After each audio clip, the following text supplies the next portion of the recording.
No se asuste con lo que oiga a continuación.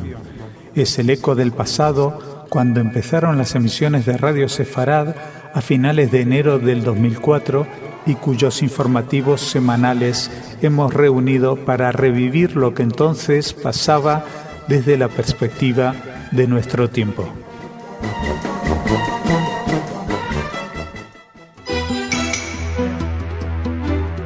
Señoras y señores, bienvenidos a nuestro espacio informativo. Les vamos a hablar de las ejecuciones de Hamás y de cómo esto pone en evidencia su poca relación con la Autoridad Nacional Palestina, con Fatah. También vamos a hablarles de la alarma de los Estados Unidos frente a las relaciones entre Irán y Venezuela. Nos acercaremos a la Corte Rabínica de Jerusalén, que ha ordenado encarcelar a una mujer porque no le quiere dar el divorcio a su marido. Esto es algo muy habitual en Israel, solamente que la noticia es que es al revés. Generalmente es el marido que no le da el divorcio a la mujer y es encarcelado. La noticia aquí es que por primera vez la que se niega a dar ese divorcio es la mujer. Y terminamos hoy nuestro espacio informativo hablándoles de la tumba de Rudolf Hess. Todo esto, como les decía, en nuestra primera parte con Jordi. ¿Cómo estás? Hola, Masa, muy bien. Y en la segunda, Ana traerá noticias culturales, pero tenemos que empezar nuestro espacio de hoy hablando de lo que sucede en Gaza. Así es, Masa. Hamás ejecutó a un padre y a su hijo acusados de espiar para Israel en desafío al presidente Mahmoud Abbas, quien, según la legislación palestina, debería tener la última palabra en la implementación de tales condenas. Funcionarios del grupo terrorista palestino dijeron que ambos confesaron haber suministrado a la inteligencia israelí información que ayudó a localizar a varios palestinos, entre ellos a Abdelaziz al-Ranshiti, un jefe del grupo que fue eliminado en 2004 durante un ataque aéreo contra su vehículo. Los condenados perdieron la apelación de la sentencia. Y fueron asesinados, fusilados. Básicamente, esto es importante porque está contemplada esta pena en el Código palestino. Lo que pasa es que tiene que dar la autorización el líder. La aprobación tiene que haberla dado Mahmoud Abbas. No ha pasado por Mahmoud Abbas y esto lo que hace es poner en evidencia cómo están verdaderamente las relaciones entre ambos grupos. No se menciona mucho. ¿Por qué? Porque es interesante y tienen mucho interés, sobre todo los palestinos, en llegar al día que vayan a la ONU, dando una imagen de solidez como gobernantes, dando una imagen de cohesión, pero eso no existe. Y este es uno de los ejemplos. Nosotros seguimos. Les hablamos ahora de la alerta que ha dado Mike Mullen. Así es, Masa, vamos a Estados Unidos porque el jefe saliente del Estado Mayor Conjunto de Estados Unidos, el almirante Mike Mullen, advirtió sobre la avanzada influencia de Irán en Venezuela, señalando que Washington monitorea esas relaciones florecientes. El hasta ahora jefe de las Fuerzas Armadas norteamericanas puntualizó que Estados Unidos ha clasificado a Irán como un Estado que patrocina el terrorismo y apuntó que están prestando mucha atención sobre lo que están haciendo en todo el mundo. Mullen expresó que su país está tratando de crear un sistema de defensa antimisiles para defender a Europa Oriental en contra de los proyectiles iraníes. Explicó también que estuvo en Israel y que vuelve convencido de que Israel está intentando mejorar las tensiones con Turquía, o sea, mejorar las relaciones, que además están trabajando muy duro en ello. Importante, interesante las declaraciones de Mike Mullen. Aunque no vienen a decir nada nuevo, la alerta de lo que está sucediendo en Venezuela, pues hace ya tiempo, aparte hemos podido ver muchos acercamientos entre el líder venezolano Hugo Chávez y el líder iraní Mahmoud Ahmadinejad. Seguimos. Nos vamos ahora al divorcio en Israel. La Corte Rabínica de Jerusalén ordenó el encarcelamiento de una mujer de 59 años que desde hace 15 rechaza concederle el divorcio a su marido pese a las presiones del tribunal. La esposa, que reside en el centro del país, deberá pasar un mes en prisión, pero ha asegurado que nada le convencerá para que conceda el divorcio mientras se arregle la disputa económica que mantiene con el marido. La pareja contrajo matrimonio en 1987, tuvo una hija poco después y el marido solicitó el divorcio 9 años más tarde ante una corte rabínica que, tras estudiar el caso, ordenó a la mujer concedérselo. Pero ella ha dicho que en absoluto, que si quiere el divorcio, lo que tiene que hacer es que tiene que aceptar que ella se queda con la vivienda familiar, con $1,5 millones, y él ha dicho que no, que no está de acuerdo y que ella ya obtuvo su parte de las propiedades que compartían y además está acusándola de chantajearlo. Bueno, pues estaban ahí peleándose y entonces fueron a la corte rabínica y ella pues ha sido sancionada de esta manera. Se le ha prohibido salir del país, se ha suspendido su carnet de conducir, sus cuentas bancarias están bloqueadas. Bueno, es curioso porque el marido sí tiene, los rabinos le han dado la posibilidad de casarse con otra mujer sin estar divorciado, aunque para el ministerio ella va a seguir siendo la mujer legítima. Esto, como les decía, es algo muy habitual. Es algo muy habitual bueno, muy habitual, no es que la gente tenga que llegar a esta situación, pero pasa en Israel. La corte rabínica tiene la autorización en caso de que un marido no quiera otorgar el divorcio a la mujer o viceversa, pues pueden llevar a cárcel. Lo que es lo más curioso de este asunto es que es una mujer. Creo que es la primera vez que una mujer va a la cárcel por no darle el divorcio al marido. En cualquier caso, ella ha dicho que es más dura que el acero y que nada la va a romper. Así que tiene previsto aguantar ahí por lo menos hasta que tenga su $1,500,000 y su vivienda familiar. Y seguimos, nos vamos ahora a hablar de un personaje nefasto. La tumba de Rudolf Hess, quien fuera lugarteniente de Hitler, fue desmantelada después de haber sido durante más de 2 décadas lugar de peregrinaje de grupos neonazis. La decisión la tomó la comunidad cristiana evangélica de Wunsiedel, una pequeña localidad de Baviera que denegó a la familia Hess la renovación del alquiler de la parcela en el cementerio local. Ante esto, sus familiares decidieron incinerar los restos de Hess y esparcirlos en el mar. Claro, además estaban ya hartos de ver un montón de nazis que van en peregrinación sistemáticamente y pues tomaron esa decisión. Por cierto, que fue en el 2007 donde había vencido el contrato y desde entonces estaban con el tema de cuestiones legales para poder demolir ese último templo, casi podríamos decirlo, del nazismo. Por fin la familia aceptó el desmantelamiento de la tumba y bueno, ya ha tenido lugar. Hess, recordarán, fue condenado a cadena perpetua en Nuremberg, en los juicios de Nuremberg cuando terminó la Segunda Guerra Mundial, y él se suicidó en el 87 en Spandau, la prisión en la que estaba, a los 93 años. Era el último preso que quedaba en ese establecimiento, que había sido construido especialmente para guardar ahí a los condenados de Nuremberg. Él había sido lugarteniente de Hitler en los años 30 y accedió pues por haber estado al lado de Hitler en absolutamente todo desde el inicio de su carrera política. Escribió junto a Hitler parte de Mein Kampf, del panfleto antisemita suyo, y bueno, él escapó de Alemania a bordo de un caza, se lanzó en paracaídas sobre Gran Bretaña, lo apresaron y nunca más volvió a ser libre. La verdad es que cómo lo apresaron es uno de los grandes misterios, no se llegó a saber nunca exactamente por qué. Él dijo que había viajado para negociar la paz con Londres, pero nadie lo tomó muy en serio. Y bueno, él sí que en Nuremberg no criticó a Hitler y se quedó no se retractó de su ideología, así que bueno, esto lo ha convertido en una personalidad muy adorada por un montón de neonazis. Jordi, muchas gracias. Gracias, Masha. Nosotros seguimos ahora y vamos a hablar de cultura con Ana.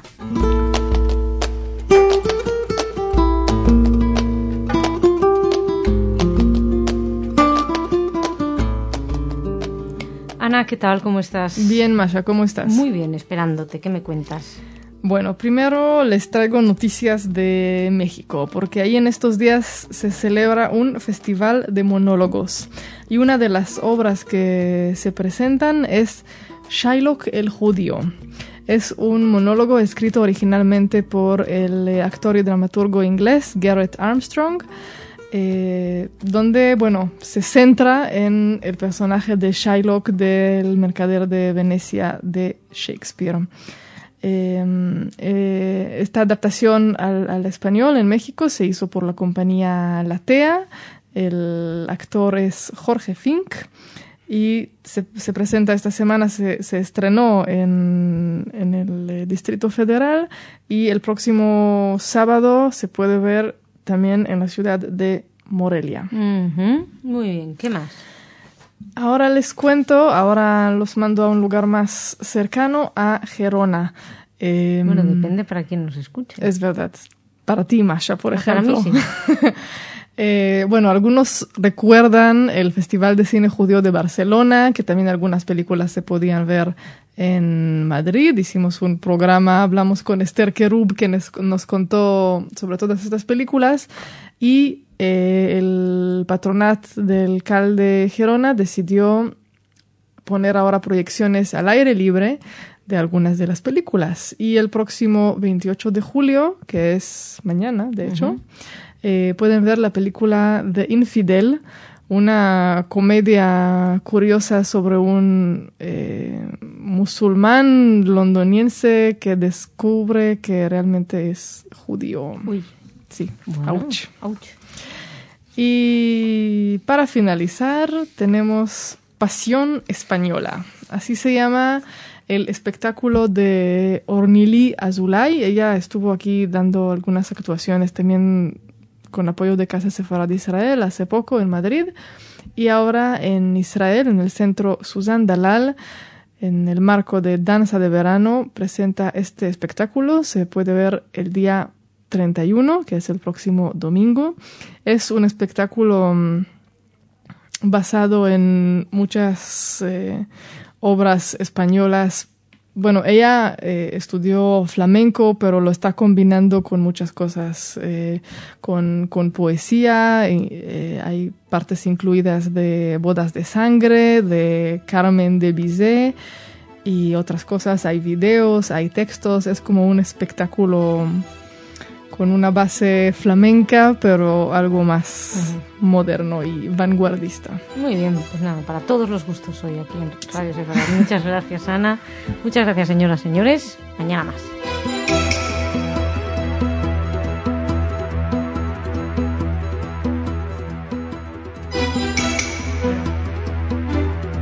Señoras, señores, bienvenidos a nuestro espacio informativo. Los indignados crecen y la popularidad de Netanyahu desciende. Se lo contamos. Les hablamos además de Mahmoud Abbas y de su iniciativa ante la ONU, además de acercarnos a un nuevo desencuentro de Israel con unos periodistas, con 3 periodistas en esta ocasión, 3 mujeres periodistas.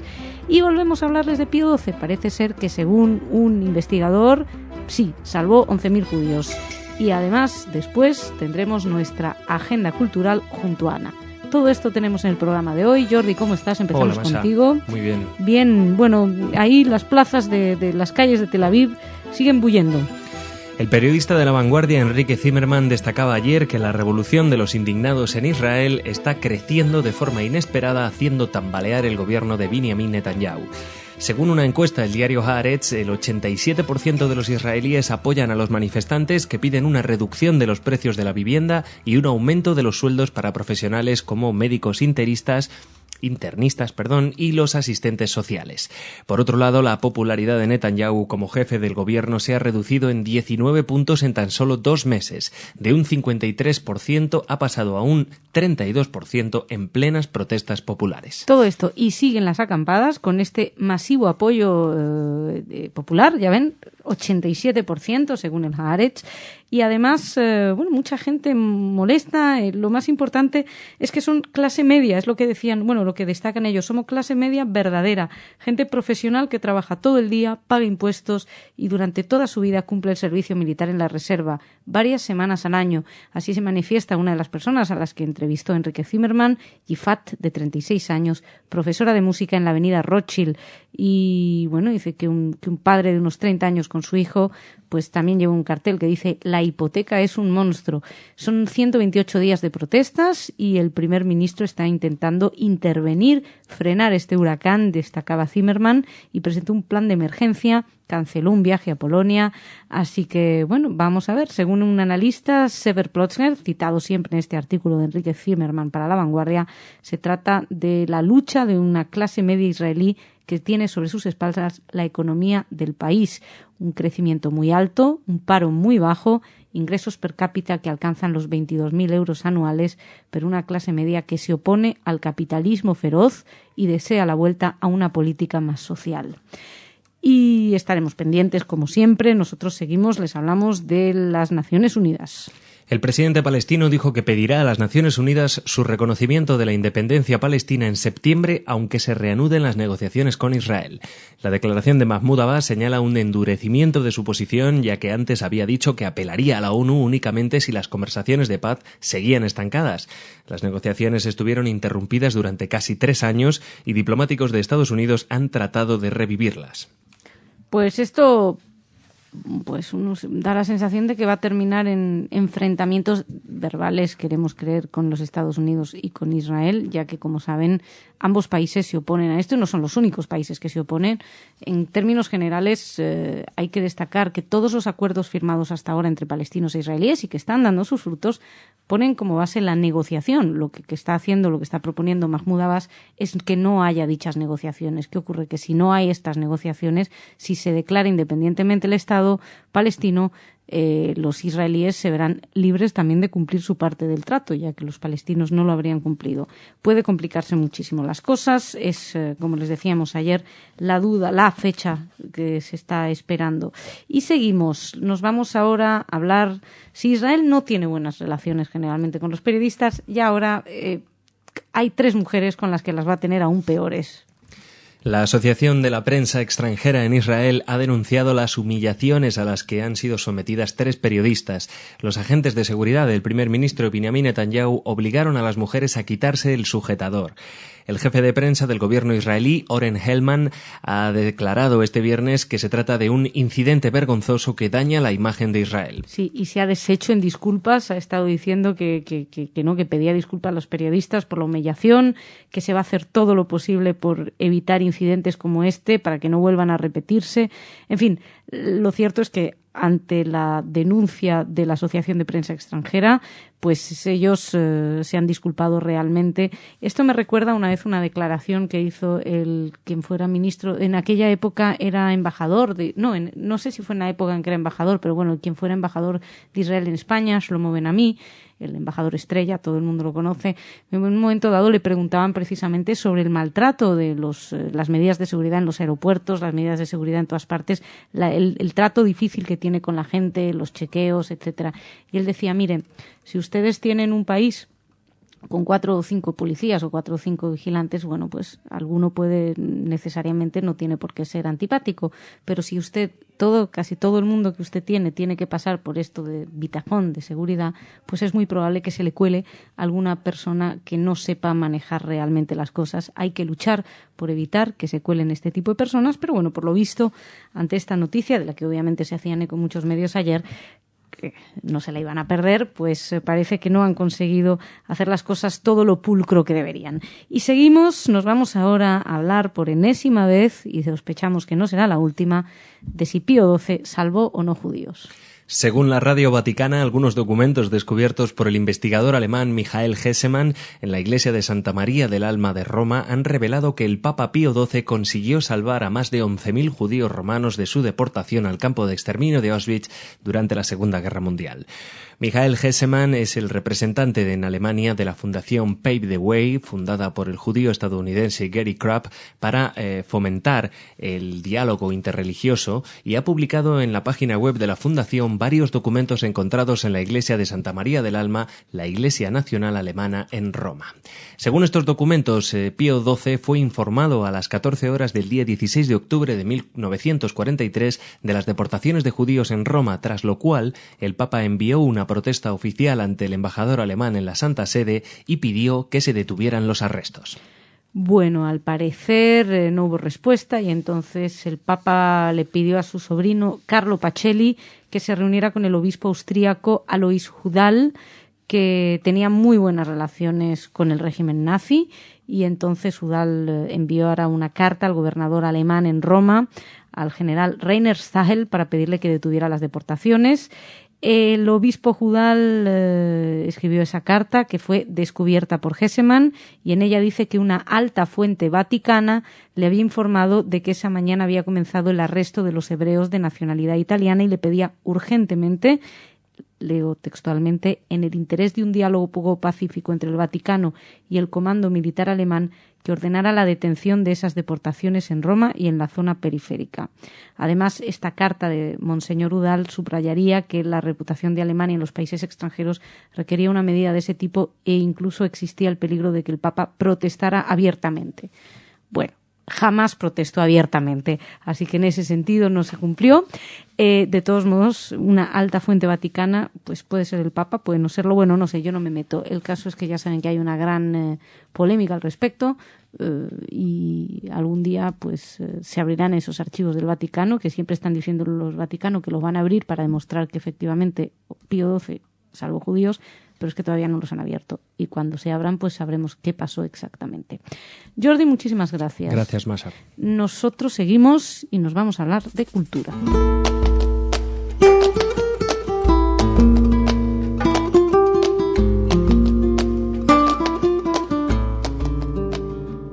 Ana, ¿cómo estás? Bien, Masha, ¿qué tal? Muy bien, cuéntanos qué nos traes. Pues voy a empezar con un poco de Marc Chagall, que llega a una exposición en la Sala Cubo en San Sebastián.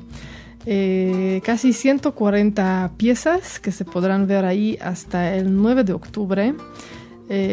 Hablan del caos colorista de Marc Chagall, que realmente no necesita mucha presentación aquí en Radio Sefarad.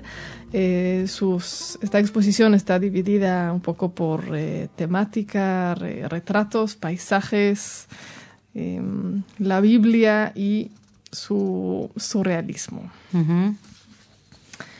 Y ahora les cuento una noticia de Plasencia, en Extremadura, donde parece que por fin sí se va a restaurar el cementerio judío, que ha estado muy abandonado, muy sucio, sin vigilancia, cosa que permitió más que un acto de vandalismo. Y bueno, ya llevan unos años hablando de eso y por lo menos según esta última noticia, ya se va a restaurar. Bueno, vamos bien. A ver si ahora sí. A ver. Y termino con el escritor Elias Canetti, que ahora se está empezando como un proyecto de recuperación de muchas de sus obras, que incluso se está subiendo a internet. Ah, ¿sí? Sí. ¿Se puede leer su obra en internet? Sí, están empezando con eso. Luego busco si quieres las no, páginas bueno, la verdad exactas. Tengo la obra de Canetti. En libros, ¿no? Me gusta mucho Canetti, sí. Así que, bueno, este Premio Nobel de Literatura del 81, que es de origen búlgaro, pero vivió en muchos otros países. Entre sus obras así más destacadas está Masa y Poder, Auto de Fe y muchos más. Y una cosa que yo no sabía, pero al parecer pues, por cuestiones de testimonio y eso después de su muerte, hay obra suya que no ha sido publicada y podrá hacerlo en el año 2024. ¿No? Así que espérate unos 12 años casi. ¿Y por qué no ya? No sé, yo creo que por algo derechos de autor. Sí, una cosa por el estilo que unos apuntes suyos que como en 12, 13 años te aguantas y ya los lees. Me parece muy mal. Me parece muy mal que haya que esperar tanto. Ana, muchas gracias. De nada. Señoras, señores, muchísimas gracias a ustedes también. Mañana más.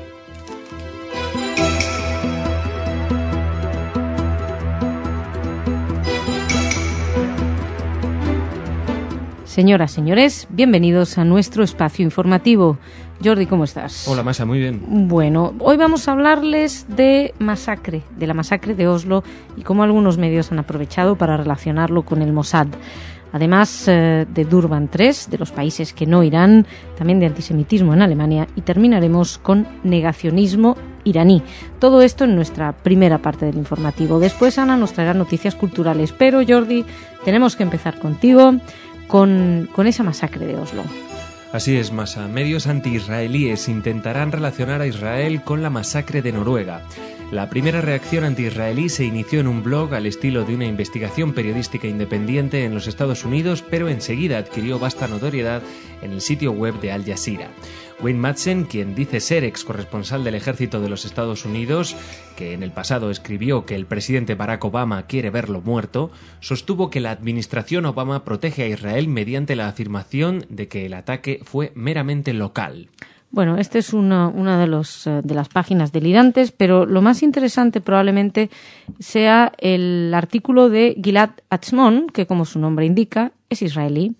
Bueno, pues él habló del apoyo del Partido Laborista noruego al boicot a Israel y dijo que el movimiento juvenil del Partido Laborista está abocado a promover la campaña de boicot contra Israel, que muchos de los niños fueron asesinados por Breivik y que llevaban antes de caer bajo sus balas afiches contra Israel. Les leo textualmente. Y además, también dice que está relacionado con el hecho de que Breivik escribía regularmente en varios sitios de Internet noruegos, en un blog dirigido por un judío prosionista extremista que advierte sobre la violencia relacionada con la islamización y otros problemas.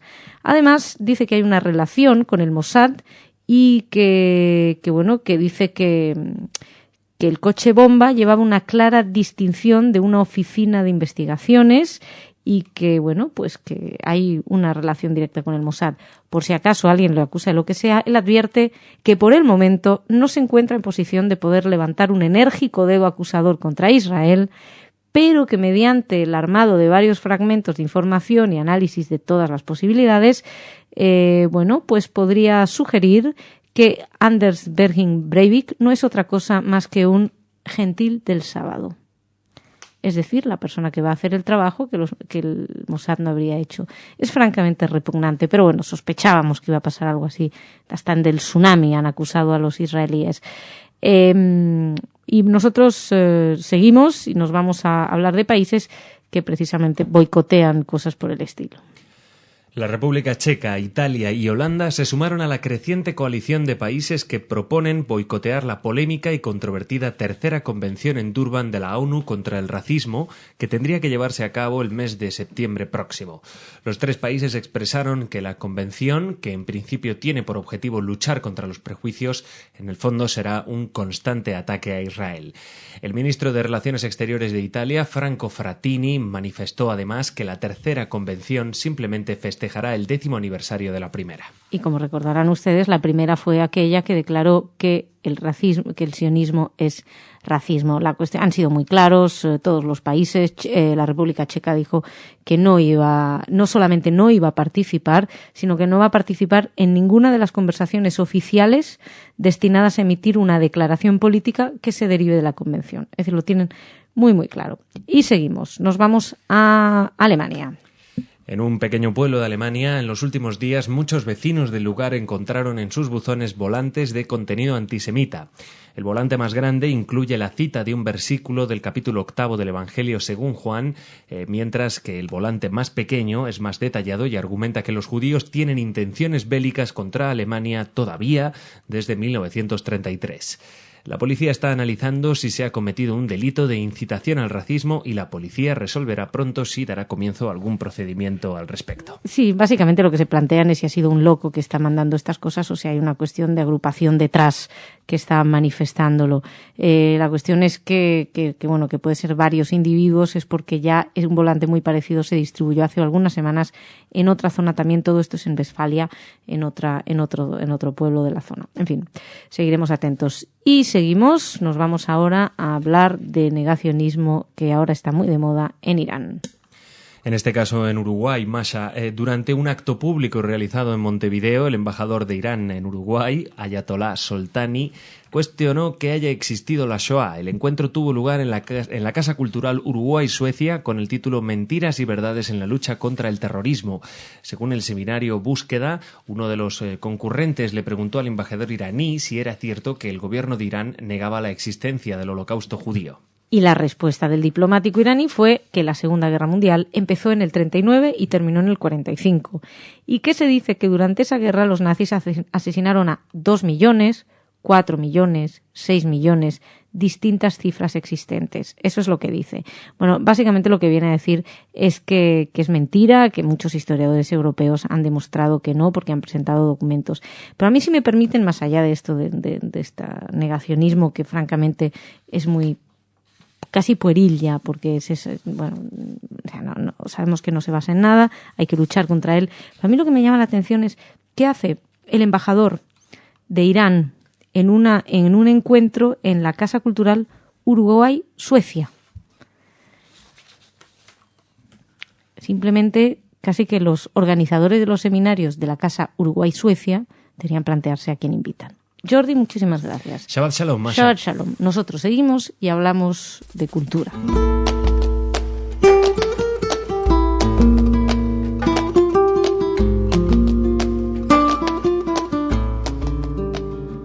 Ana, ¿cómo estás? Bien, Masha, ¿qué tal? Muy bien, cuéntanos, ¿qué traes hoy para nosotros? Bueno, primero los mando a Caracas para una presentación del libro. Este domingo, 31 de julio, a las 6 de la tarde, la Asociación Israelita de Venezuela y el Centro de Estudios Sefardíes de Caracas invitan a la presentación del libro La Identidad Secreta de Francisco de Miranda, escrito por José Chocrón Cohen. Francisco de Miranda, para los que no recuerdan, nació en Caracas en 1750 y murió en Cádiz en 1816. Participó nada más que era general y logró participar en la independencia de los Estados Unidos, en la Revolución Francesa. Okay. No sabía, no me acordaba de quién en varias revoluciones latinoamericanas y de hemos hecho algún programa, creo, en la radio, o no sé si sí, creo que lo hemos mencionado en alguna. Yo no sabía quién era, pero ahora que lo dices ya te suena, ¿no? Pero me suena de archivos muy, muy antiguos de la radio. Mira, es que la radio ya tiene una historia. Ya tenemos historia nosotros también. ¿Qué más? Y ahora les cuento que en el Museo del Louvre, en París, hay ahora una exposición del artista israelí Michal Rovner. En los últimos años ha sido uno de los artistas israelíes más reconocidos y que llaman la atención también en el extranjero. Y ahora ella presenta una especie de instalación en la sección del Louvre del Oriente Próximo Antiguo, donde hay videos y proyecciones que ella hace que se proyectan encima de los objetos antiguos que están ahí. O sea, una combinación de obra nueva hablando con el pasado de esta zona. Debe ser muy bonito esto. Sí, yo creo que sí. A lo mejor puedes considerar ir a París para verla. Bueno, si es para esto, habrá que ir. Vale la pena. ¿Y qué más? Y termino con un cuadro expoliado que vuelve a su ciudad, por lo menos. Mujer judía vendiendo naranjas. Así se llama esta obra de Alexander Germisky, quien a finales del siglo XIX hizo toda una serie de judíos, o sea, de pinturas de judíos, pinturas del barrio judío de Varsovia, y este cuadro desapareció en el 44 del Museo Nacional Polaco. Creo que podemos adivinar quién lo hizo desaparecer. Hace poco apareció en una subasta y así es como se ubicó. Lo tenía un coleccionista alemán que prefiere quedarse en el anonimato. Pero bueno, pues esto lo quitaron de un museo directamente. Sí. Y ahora porque era una mujer judía, se ve que no querían que hubiera. Por supuesto. Eran obras de judíos. Y ahora regresa al Museo Nacional Polaco. Pues me alegro mucho. Ana, muchas gracias. Shabbat Shalom. Shabbat Shalom, señoras y señores. Muchísimas gracias a ustedes también. Shabbat Shalom. Que pasen un buen fin de semana.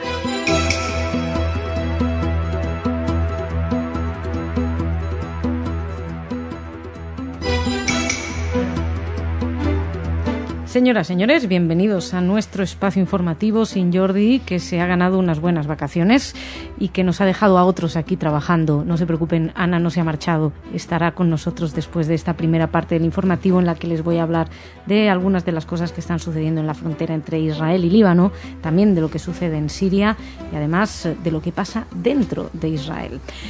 Para empezar, Líbano, sin duda alguna, era la noticia de ayer. Intercambio de fuego cruzado alrededor de las 7 de la mañana en el monte Dov, en el norte de Israel, frontera con Líbano, donde tanto el gobierno libanés como el gobierno israelí se mostraban muy satisfechos de la actitud de sus propios soldados. Cada uno de ellos decía que había empezado el rifirrafe el otro bando. Por ahora no se sabe. Lo que sí destacaban todos es que la FINUL actuó de manera bastante rápida y bastante bien. Benjamín Netanyahu, primer ministro israelí, dijo que el ejército no persigue incendiar ánimos, pero que las tropas tienen derecho a defenderse a sí mismas. Este intercambio en la frontera norte pues es el primer choque armado desde lo que sucedió desde la conmemoración de la Nakba. Recordarán que hubo también muchos manifestantes que intentaron cruzar esa frontera y que fueron abatidos. La investigación preliminar ha señalado que las fuerzas libanesas abrieron fuego cerca de Mayan Baruch porque pensaban que las tropas de Tzahal habían cruzado el límite internacional. Las tropas de Tzahal dicen que habían sido atacados sin hacer absolutamente nada, sin haber cruzado esa frontera. Al final van a ver cómo al final todos van a tener razón. En cualquier caso, también es curioso. Esto es casi aportación personal, no, tal vez no tenga ningún sentido, pero es curioso porque esto ocurre justo un día antes de que sea el Día de las Fuerzas Armadas Libanesas. Hoy es el Día de las Fuerzas Armadas Libanesas. No sé, el año pasado, si recuerdan, hubo todo un montaje ahí de Hezbollah para que hubo un intercambio de disparos también con Israel. Luego se demostró que era todo algo que había estado planificado. No sé por qué un pequeño intercambio de disparos entre Líbano e Israel podría a lo mejor hasta venirle bien a Líbano. Pero esto, insisto, no hay ningún análisis que vaya por ahí. Es una pequeña reflexión en voz alta. Además de este intercambio de fronteras, les tengo que decir que en Israel, intercambio de fronteras, este intercambio de disparos, hay que decir que en Israel la vida sigue. Pero sigue a pesar de lo que ocurre en Líbano y a pesar de lo que ocurre en Israel, que la Knesset se va de vacaciones. Han decidido que estas protestas que están teniendo lugar ahí, que están siendo bastante numerosas, este fin de semana hubo unas protestas, yo creo que como no se han visto anteriormente en Israel, los grupos se están manifestando, gente joven, gente mayor, profesionales, realmente lo están tildando algunos casi de revolución o evolución en cualquier caso, que está poniéndole las cosas muy difíciles al primer ministro Netanyahu. Bueno, pero no van a parar las vacaciones. Se había comentado la posibilidad. La Knesset se toma las vacaciones de 3 meses y no va a retrasar el receso para hacer frente a esas protestas. Varios diputados lo pidieron. La Cámara va a seguir su calendario normal y finaliza esta semana el periodo de sesiones, que va a reiniciar a finales de octubre próximo. La verdad es que yo los veo muy optimistas. Es muy probable que en algún momento a lo mejor hasta lo tengan que reabrir. No sé si eso es posible. Es curioso porque saben que quienes se han opuesto, quienes piden que se alarguen las sesiones para que se tomen medidas y se ayude esta situación, fueron por un lado Kadima y el otro grupo, Shas. También que saben que tiene una preocupación social, siempre se intenta estar lo más cerca posible. Bueno, pues Kadima y Shas han pedido que por favor se prolongue el periodo de sesiones, pero no lo van a hacer, van a tomarse unas vacaciones. Y no sé si tan merecidas como las de Jordi, pero bueno, ellos consideran que sí. Y más cositas. Esto, genial, parece ser que Shimon Peres, presidente israelí, como todos ustedes saben, y Mahmoud Abbas, presidente de la Autoridad Nacional Palestina, parece ser, según el diario Ma'arif, que tenían un encuentro previsto secreto entre ellos para hablar de sus cositas. Bien, pues según Ma'arif, el primer ministro Netanyahu habría frustrado en el último momento esa reunión secreta en Amán entre ambos presidentes. Parece ser que tenían previsto reunirse de forma confidencial el 28 pasado, o sea, el 28 de julio, en la capital jordana, para abordar una posible reanudación del diálogo de paz, que como saben está congelado desde septiembre. Si las conversaciones de las que habla Marif son ciertas, el presidente se disponía a presentar a Abbas la propuesta muy concreta de mapas concretos sobre las eventuales fronteras del Estado palestino en el marco de un acuerdo de paz. Todo esto según Ma'arif. Pero además parece ser que la entrevista contaba con el permiso y con la autorización, o sea, la luz verde de Netanyahu.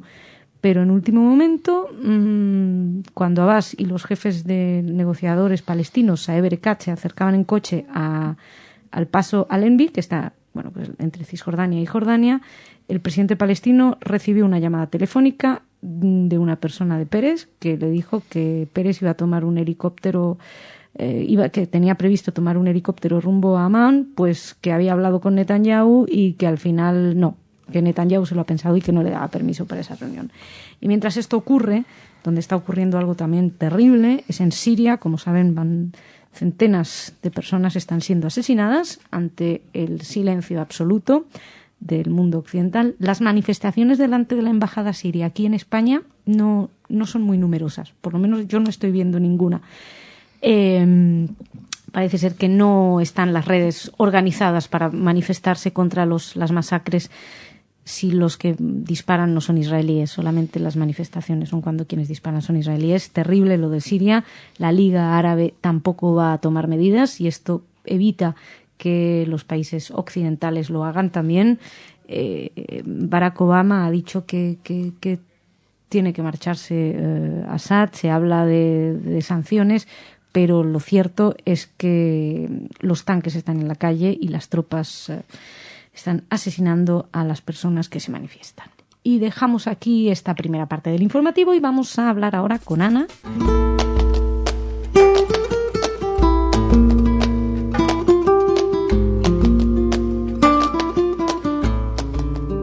Hola Ana, ¿cómo estás? Bien, Masha, ¿qué tal? Muy bien. ¿Qué me traes? Seguro que es mucho más estimulante que lo que yo traigo. Sí. Aunque esto de las reuniones secretas entre Abbas y Peres me gusta. Puede ser para una película, ¿no? Sí. Entonces empiezo con cine. Vale. El fin de agosto comienza uno de los festivales más prestigiosos, el Festival de Cine de Venecia, donde participará una película israelí que últimamente no falta o participando o ganando alguno de estos. Es una nueva película de Eran Colirín, a quien recordarán por La banda nos visita, Sí. que estuvo también en España en los cines.